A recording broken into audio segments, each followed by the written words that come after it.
Well, yesterday on schools, the Premier said, quote, less than a small fraction of 1% of the 700,000 students in Alberta have been affected by in-classroom or in-school transmission. Not affected.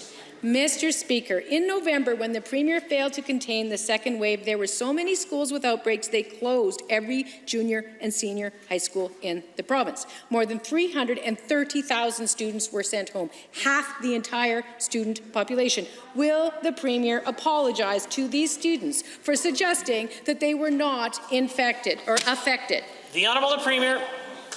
Well, Mr. Speaker, first of all, just a stylistic comment. Was that the Leader of the Opposition trying to imitate me, like in grade 2 or something? Mr. Speaker, when will the NDP rise to the level of civility that Albertans expect of this place? Mr. Speaker, the NDP and their special interest allies have always wanted the schools to be closed. All they have done through the past year is to try to spread fear, panic, and hysteria. Mr. Speaker, schools around the world, has been demonstrated, are safe for children. We've taken extraordinary measures to ensure that that is the case here in Alberta, and will continue to do so. The Leader of the Opposition.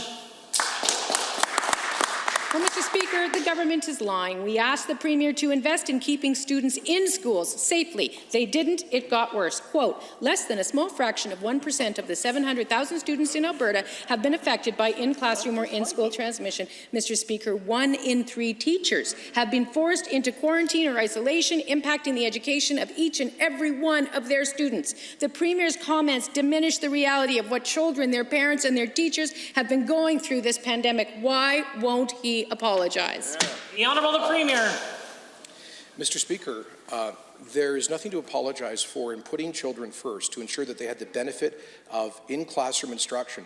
It is, it's so remarkable, not just here in Canada, but around the world. We see governments of a certain disposition that the first thing they did was to impair the life chances of children, particularly from disadvantaged homes, by shutting down in-classroom instruction. That's what the NDP, they didn't have a plan to open schools. They wanted us to build hundreds of schools, thousands of classrooms, and train and hire and certify thousands of teachers in a month this spring. Mr. Speaker, they wanted to keep the schools closed. The Honourable Leader of the Opposition. Well, Mr. Speaker, the government is lying. Quote, less than a small fraction of 1% of the 700,000 students in Alberta has been affected by in-classroom or in-school transmission. Mr. Speaker, Brooke Pinsky's daughter is 13 years old. She has autism. She's nonverbal. Brooke was forced to hire her own educational assistant for her daughter because this Premier failed to create a safe learning environment. Will the Premier apologize to Brooke and her family and the families of 80,000 students with disabilities for saying they were not affected?